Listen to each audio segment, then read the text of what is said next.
సంక్రాంతికి తొలిసారి ఈ సంక్రాంతికి విడుదలైన 2 సినిమాలకు సంబంధించిన షోలనేవి గత ఒకరోజు ముందు నుంచే కూడా ఈ ప్రారంభం అవడం జరిగింది. ప్రీమియర్ షోల రూపంలో హనుమాన్ సినిమా ప్రీమియర్ ఎక్కువ అంటే ఎక్కడ ఏ సినిమా ఏ లొకేషన్స్లో ఈ ప్రీమియర్ షోలు ఉన్నప్పటికీ కూడా వేసినప్పటికీ కూడా అవన్నీ హౌస్ఫుల్ అవటం, చూసిన వాళ్ళందరూ కూడా ఆ సినిమాకు ఒక పాజిటివ్ రిపోర్ట్ 90% పాజిటివ్ రిపోర్ట్ వచ్చింది. మరోపక్క 1 గంట నుంచి కూడా మహేష్ బాబు గుంటూరు కారం సినిమాకి బెనిఫిట్ షోలు పడ్డాయి. అవి కూడా మ్యాక్సిమం అభిమానులందరూ కూడా first day first show benefit show పర్టికులర్గా చూడాలి, ఎర్లీ మార్నింగ్ షోలో చూడాలి అని చెప్పేసి విపరీతంగా వాటిని బుక్ చేసుకోవటం.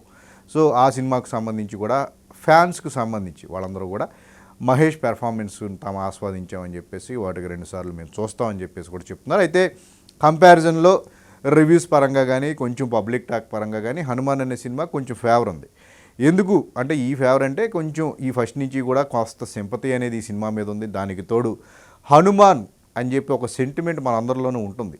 హనుమాన్ అంటే ఆయన్ని ఆరాధించే ఆ భక్తిభావం అంతా కూడా మనలో ఉంటుంది కాబట్టి స్వతహాగానే ఇది హనుమాన్ సూపర్ హీరో కాన్సెప్ట్ అయినప్పటికీ కూడా బ్యాక్ ఎండ్లో హనుమంతుడి యొక్క ప్రభావం అనేది ఖచ్చితంగా ఈ సినిమా మీద గట్టిగా పనిచేసింది.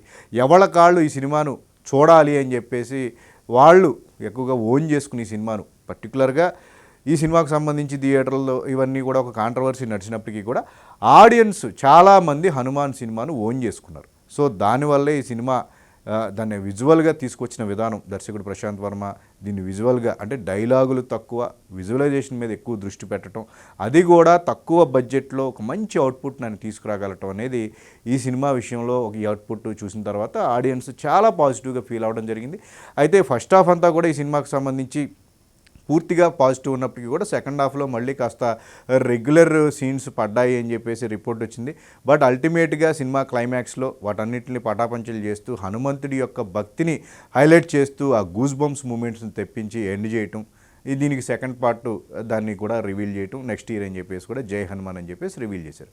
ఇక గుంటూరు కారం విషయానికి వచ్చేస్తే ఈ సినిమాకు సంబంధించి ఫస్ట్ నుంచి విపరీతమైన హైప్, ఈ సినిమా ఎలా ఉంటుంది, ఈ పాట ఎలా ఉంటుంది, ఫైట్ ఎలా ఉంటుంది అని చెప్పేసి ప్రతి అప్డేట్ను కూడా చాలా పీక్ లెవెల్లో అలా సెట్ చేసి పెట్టి ఒక అంచనాలు అనేవి దాన్ని నాగవంశీ కానీ ఈ సినిమాకు సంబంధించిన టీం సభ్యులు కానీ ఇక మహేష్ అభిమానులు అయితే చాలా సంవత్సరాలు 13-14 సంవత్సరాల తర్వాత ఈ కాంబినేషన్ త్రివిక్రమ్ మహేష్ కాంబినేషన్లో వస్తున్న సినిమా, పైగా వచ్చిన ప్రతి ప్రమోషనల్ కంటెంట్ కూడా ఫుల్ మాసు, ఏ చూసినా ఏ పోస్టర్ చూసినా మహేష్ బీడీ లేకుండా లేని పరిస్థితి. 99% ప్రతి పోస్టర్లో ఆయన బీడీ వేసుకుని పూర్తిగా మాస్ లుక్లో కనిపించారు.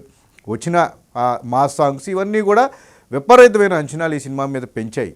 మరోపక్క త్రివిక్రమ్ కాంబినేషన్ మహేష్ కాంబినేషన్ అనగానే సో ఏదో ఈసారి సంక్రాంతికి ఖచ్చితంగా ఇది హిట్ కొడుతుంది అని ఒక చాలా వరకు కూడా అంచనాలను పెట్టుకుని ఈ సినిమాను చూడటం జరిగింది. పూర్తిగా పండగ నేపథ్యంలో ఒక కమర్షియల్ ఎంటర్టైనర్గా ఈ సినిమాను తీసుకురావడం జరిగింది. అయితే ఈ కమర్షియల్ సినిమాలో క్లైమాక్స్ అనేది కమర్షియల్ నోట్లో కాకుండా కొంచెం తల్లి సెంటిమెంట్కి సంబంధించి ఎండ్ అవటం అనేది డిఫరెంటే. బట్ ఈ విషయంలో ఎవరైతే కల్టు మహేష్ అభిమానులు వరకు మహేష్ పెర్ఫార్మెన్స్కి ఎలాంటి పేరెట్టకుండా వాళ్ళు మహేష్ పెర్ఫార్మెన్స్ మాత్రం చాలా అగ్రెసివ్గా చాలా ఎనర్జెటిక్గా, నిజానికి ఈ టైప్ ఆఫ్ ఎనర్జీ అనేది ఎప్పుడో కొన్ని సినిమాల్లోనే మహేష్ చేస్తూ వచ్చారు. ఈ మధ్యకాలంలో ఇంత ఎనర్జీతో ఏ సినిమా చేయలేదు.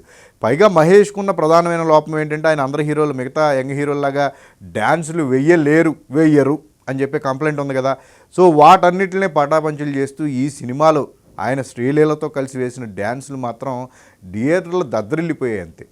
ఇక యాక్టింగ్ పరంగా కానీ గుంటూరు ఆ ఎటకారం, ఆ యాస, ఆయన వేసే పంచి డైలాగులు, ఆ పోరాట సన్నివేశాలు ఇవన్నీ కూడా మహేష్ ఆయన బాడీ లాంగ్వేజ్కి తగ్గట్టుగా సరికొత్తగా డిజైన్ చేసి చాలా అంటే ఈ మహేష్ ఎనర్జెటిక్ పెర్ఫార్మెన్స్కి తగ్గట్టుగా కూడా ఈ మేకింగ్ అంతా చాలా రిచ్గా చేయటం అనేది మహేష్ అభిమానులు చాలా వరకు ఆకట్టుకుంది. అయితే ఇందాక చెప్పుకున్నట్టు కమర్షియల్ సినిమాకు ఉండాల్సిన ఆ పవర్ఫుల్ క్లైమాక్స్ కాకుండా తల్లి సెంటిమెంట్ నేపథ్యంలో చాలా స్మూత్గా ఎండ్ చేయటం అనేది కొంచెం ఎందుకో ఈ రెగ్యులర్ సినిమాలను ఇష్టపడే ప్రేక్షకులు ఆ విషయంలో ఇంకొంచెం ఇంకా బెటర్గా ఉంటే బాగుందని చెప్పే ఫీలింగ్ చాలామందికి కలిగింది.